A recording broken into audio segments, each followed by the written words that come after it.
Hello and welcome to Doomsday Ducks Fan.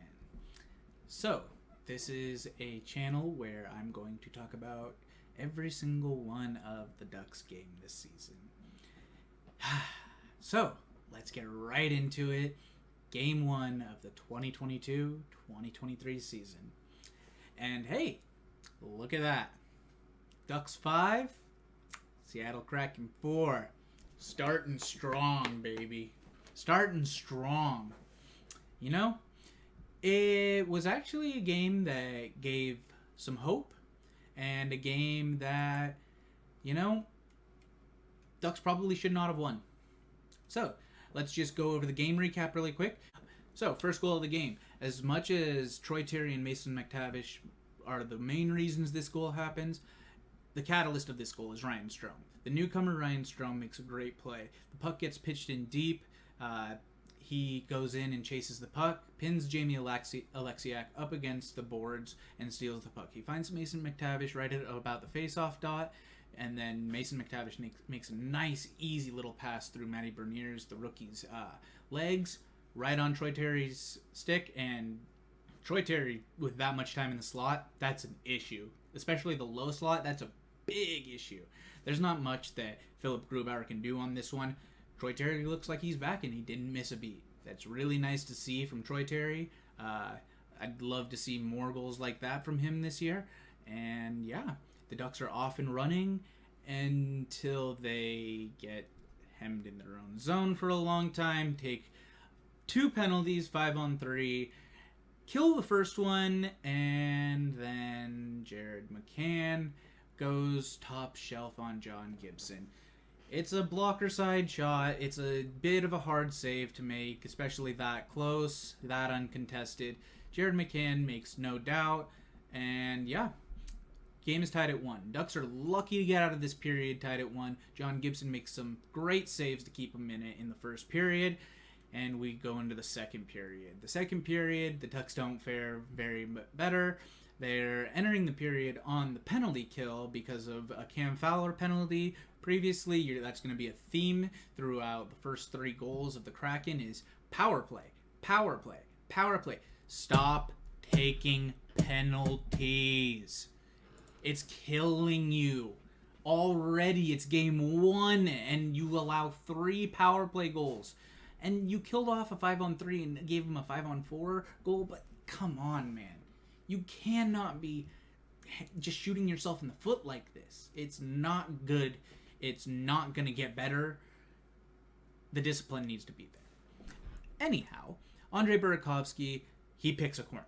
He picks a corner, basically uncontested like Jared McCann. This one goes glove side, but again, Burakovsky's got a hell of a shot, and not much you can do on that one. I'm going to sound like the biggest John Gibson apologist in this video, but he's kind of the only reason that they are in this game in the first place. So, 2-1 Seattle. This goal is where I'm going to show you the first screen grab. So, this goal, what do you want John Gibson to do here? I get you're on the penalty kill, but what the actual fuck is this? Kulikov trying to take out the shooting lane short side. He does an okay job, but again, I would have preferred if he kind of got his stick on his stick or his stick on the puck, something. Kulikov needs to just be a little bit more aggressive on the penalty kill in this situation. It's not a terrible goal. It's a good goal by Seattle with the screen in front. But Cam, buddy, you gotta move him. You gotta at least try to get him to the outskirts, because John Gibson cannot see. Like, you might as well just put a blindfold on John Gibson with this shot. He's guessing. He's guessing at where this puck's going to be because the screen is untouched in front of him. The Ducks, the penalty killing, when the penalty kills out this much, you're gonna get slapped several occasions, and they ended up paying for it because Cam does not move Wenberg in front, and I mean, Bjorkstrand has all of this to shoot at. Like, from here, he's got half the net, essentially, to shoot at.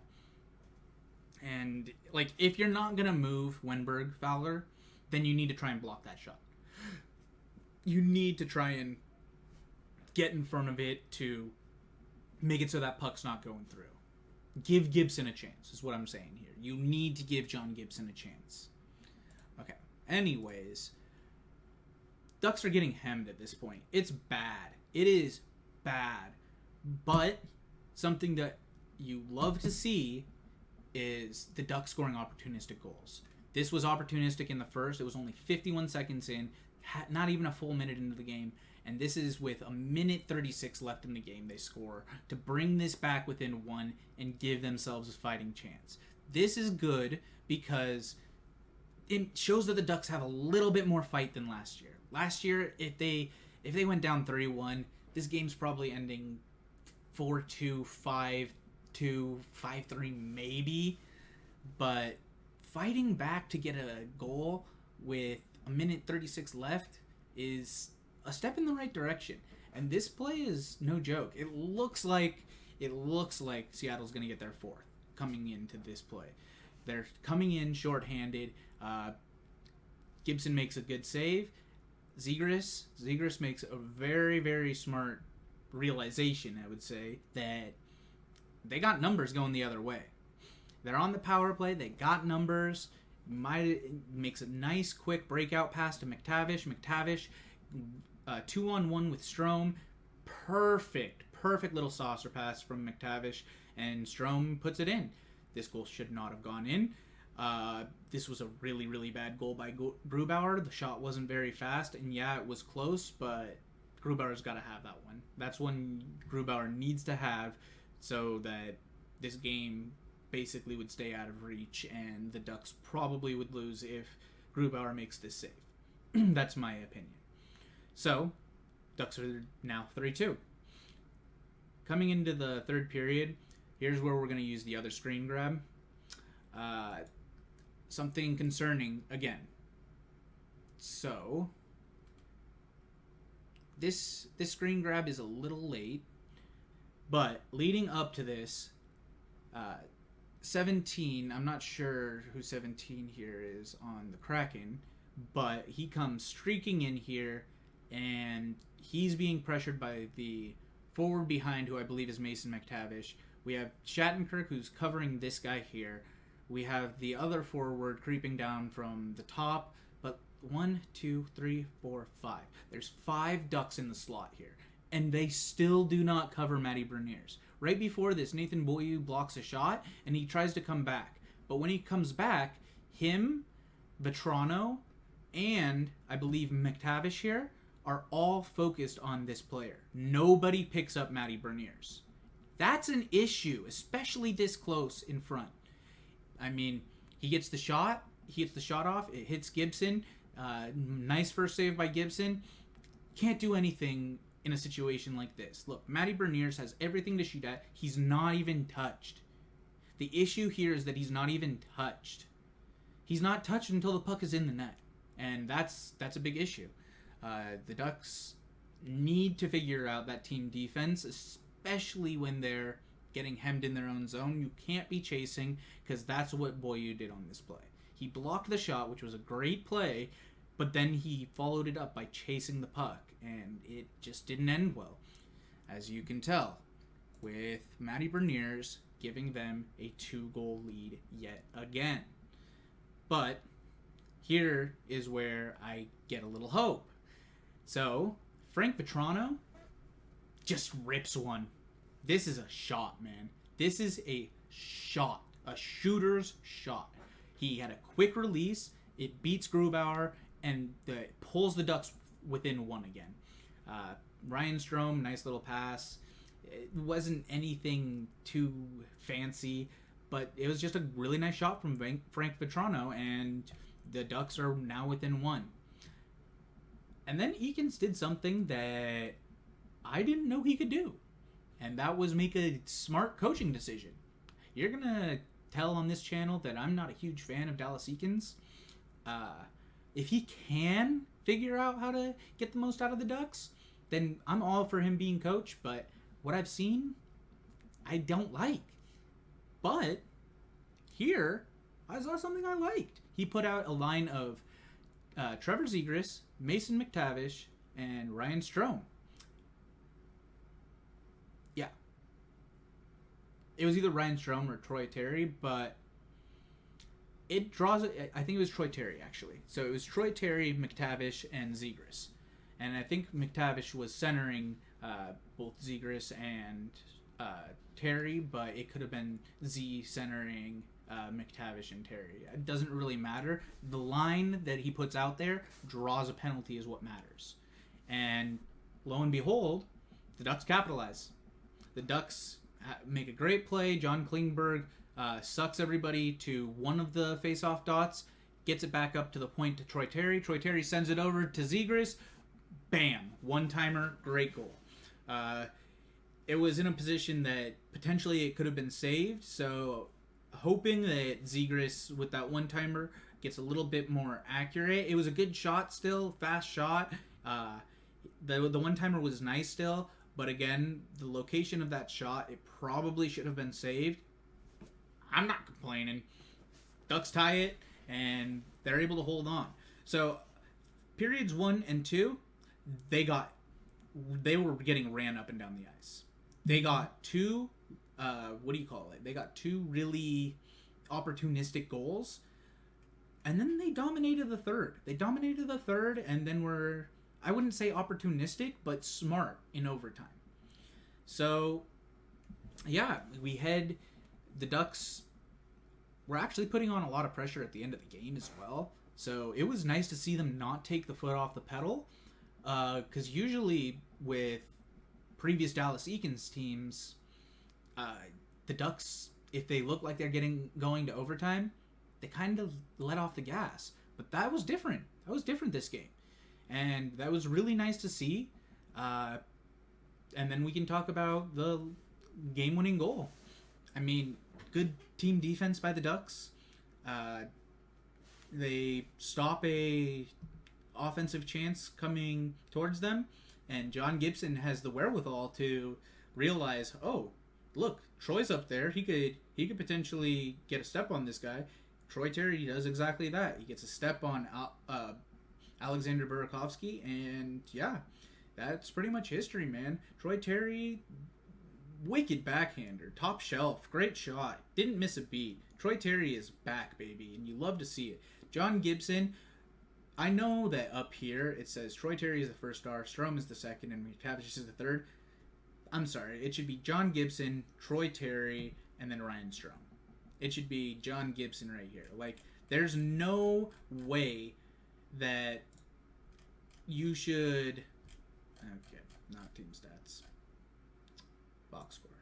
There's no way that you should let in 4 goals and still have an above 900 save percentage. Like, that's ridiculous. He played amazing, and he was the reason that the Ducks won this game. And quite literally being the primary assist on the last goal. So, now let's talk about the takeaways. So, the concerning things that I saw, Derek Grant looked like Derek Grant. I still don't understand why they choose to go with him instead of trying out some of the younger guys. Like, he does his job, but at this point, this team isn't looking for players who do their job. That's something in the future. When we look for role players, that's something for a contending team, you know, or at least a playoff team.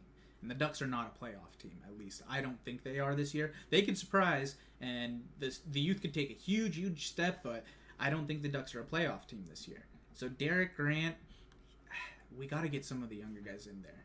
Adam Henrique looked average. Wasn't anything amazing. Comtois, I liked how he played. Got into a fight.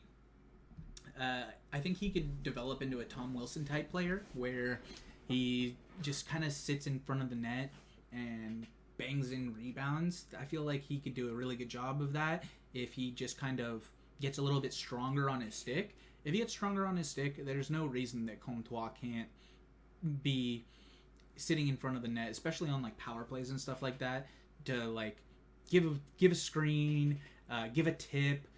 He has ways that he can contribute. I still like Max Comtois. He's still young. He has ways he can contribute. Give him the opportunity, Eakins. Eakins, you really need to give Comtois the opportunity. Max Jones, he looked like he was easing his way back in. I'd like to see some more big hits from him. He's coming off that big injury last year. I think it was his knee that he injured. It was not good. But, yeah, Jones looks okay. I'm hoping he gets more and more comfortable as the season goes on, and he looks like the Max Jones who was playing last year before he got hurt. Lundestrom looked pretty pedestrian. Like, he had 3 shots, but none of them were really big scoring opportunities. I want to see more out of Lundestrom. I really do. McTavish looked great, fantastic. Not a complaint about McTavish. Young, made some mistakes, but he's gonna learn, and he's a hound for the puck. He's almost a better two-way player than Troy Terry already, but I think Terry just understands the game a little bit better than McTavish right now. But give McTavish time, and he's gonna be the best. He's gonna be the best defensive forward the Ducks have. Like, don't be surprised if McTavish starts. If you start hearing his name in Selke voting later on in his career, I could really see McTavish developing into a type of player that is Patrice Bergeron-esque, except maybe even a little bit tougher. This was the big surprise. Regenda. I was unsure of how he was going to look in a regular season game. He looked okay in preseason. I like him. There is, like, effort level maxed out for Regenda. He looked really, really good. His skating looks really nice, of all things. I was not expecting that. But if he can keep putting out efforts like he did last night, yeah, man, you deserve a spot on this team. I love the effort. That effort hopefully is going to bleed into other players and make them give 100% effort. Lundestrom! I just had a little cough there. But, yeah, Regenda, he's promising, and I like how it looks with him. Silfverberg looked decent. He looked aggressive, which is good, because it's a kind of a big contract that I'm hoping the Ducks find some way to move out off of. But I like Silfverberg. I still think that he has value. I think that he just needs to get back to the form that he had when he was playing alongside Ryan Kessler. And, you know, realistically, with the centers they have now, with Adam Henrique, Lundestrom, McTavish, Z, it's a possibility that he could find someone that he meshes with, Strome even. Like, give it time. I think Silfverberg could have a resurgent season. He looked really good this game, and I hope to see more games like that from Silfverberg. Ryan Strome fit right in. Love to see it. Terry didn't miss a beat. Vetrano looked decent. There were a few times where I'm like, yeah, you're a little out of position there, buddy. But he still looked good. Z looked like Z. I'm hoping a little bit more defensive responsibility comes this season with Z. I'd like to see him get some penalty kill time just to see if he's capable of it. He's really good at knocking down pucks and stuff like that, so I wouldn't be surprised if they use him more towards the top of the penalty kill, if they're doing like a diamond type, or even if they're doing a box. Have him up near the point trying to take out those passes that are like cross seam passes. Like, try Zegras on the penalty kill, Eakins. I think it would be a good idea. Now let's talk about the defense. All right, let's talk about good things. I loved Fowler. Fowler's underrated, has been for a long time. Best defenseman on the Ducks, without a doubt. Klingberg looked okay. He fit in. 2 assists, pretty good for his first game as a Duck. But yeah, Fowler, Klingberg, both looked pretty good. Drysdale looked decent. Didn't look terrible. He looked a little bit more defensively responsible. So I like that. I'd like to see a little bit better on the point shots. He took a few point shots where he had an open look, and you don't want to do that as a defenseman. You want traffic in front when you're taking those point shots, especially when you don't have a really hard shot like Drysdale. Drysdale's shot isn't very hard, but it's relatively accurate. There was one Drysdale had a shot that would have been really nice if he had screen in front. It was headed directly towards the center of the goalie's chest. Grubauer makes the save because there's nobody in front to give a screen or anything. If you get somebody in front to have a screen, like Terry swipes at it with his stick on the way to the net, but there's no contact, and it's an easy save for Grubauer. We need a little bit better decision making with the shots from Drysdale, but other than that, Drysdale looked pretty good this game. Shattenkirk looked okay. Looked like Shattenkirk. I mean, he's fallen off since the Ducks have signed him. I was kind of expecting this season to be his last anyways. I expect him to be moved sometime this season. He has a expiring contract. But let's get into the not so great now. Nathan Beaulieu and Dmitry Kulikov.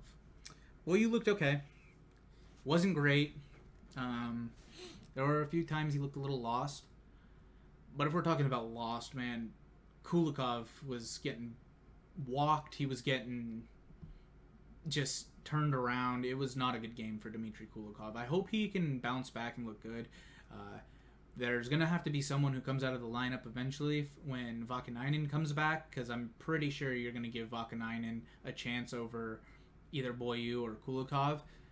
As of right now, basing it just off of this game, I would have taken out Kulikov to put in Vakanainen if Vakanainen was back for next game. But my guess is it'll be Beaulieu.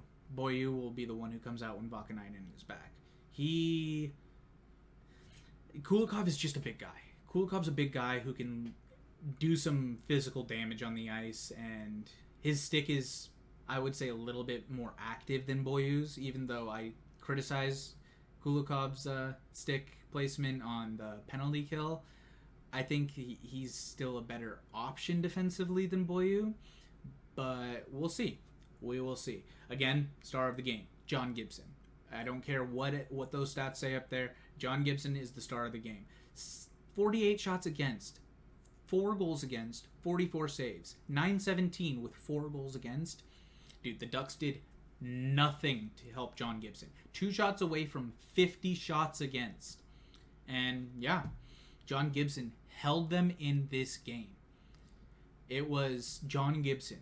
This was the reason that the Anaheim Ducks won this game. But yeah, so in conclusion, I think that, it was a hard-fought win by the Ducks. In the end, it was a hard-fought win that, realistically, the Ducks didn't deserve.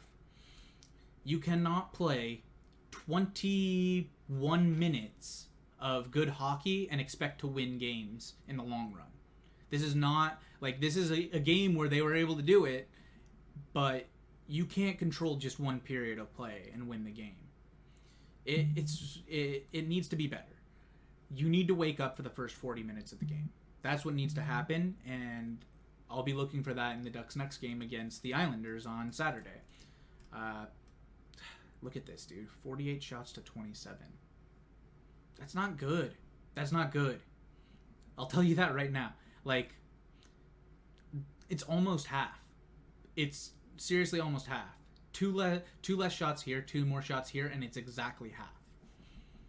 It's not good.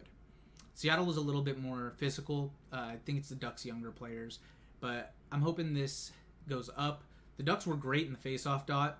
Ryan Strome did really well. I think Zegras is going to get better in the dot as well.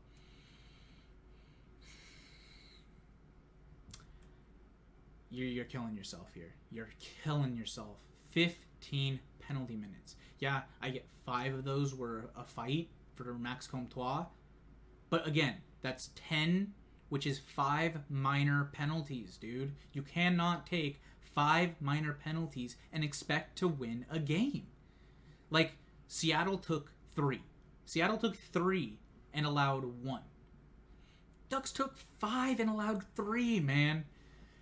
the discipline is the biggest issue I see with this team, and I think it's just a maturity thing. That's what I'm going to credit it to. Like, I think it's a maturity thing. The Ducks need to be more disciplined and mature, and it'll come with time. I'm not too worried about it, but it'll come with time. Yeah. So, Ducks next game, we're looking at Ducks versus New York Islanders on Saturday. Islanders have yet to play their first game. We'll see if John Gibson can keep up his great play. Looks like they might still be without Oliver Wahlstrom, Cal Clutterbuck, so the hitting might be down a little bit because Clutterbuck's out of the lineup. Look for a low-scoring game, in all honesty. I think Islanders are still going to try and figure out how to play with their new coach, Lane Lambert, after Barry Trotz left. But, yeah, the Islanders versus the Ducks happening this Saturday. ESPN Plus, NHL, my guess is that pay-per-view. It'll probably be on Bally Sports for anybody in Southern California. Yeah, good first game for the Ducks forwards. Not great game for their defense and for them being disciplined. It'll be very, very interesting when the Ducks go to UBS Arena. And, yeah, we'll see if they can go 2-0 to start the season. They started hot last year. We'll see if they can keep it up. This is their 7th, opening day victory in a row. So 2023 all the way back to 2016, the Ducks have not lost an opening day game for them. It'll be interesting when the Islanders open at home. So, yeah. All right. Thank you so much for tuning in, guys. This is Doomsday Ducks fan, and I hope to see you in the next one. Hopefully it'll be either on Sunday after the game or Saturday night right after the game. Stay tuned and have a great day. Bye-bye.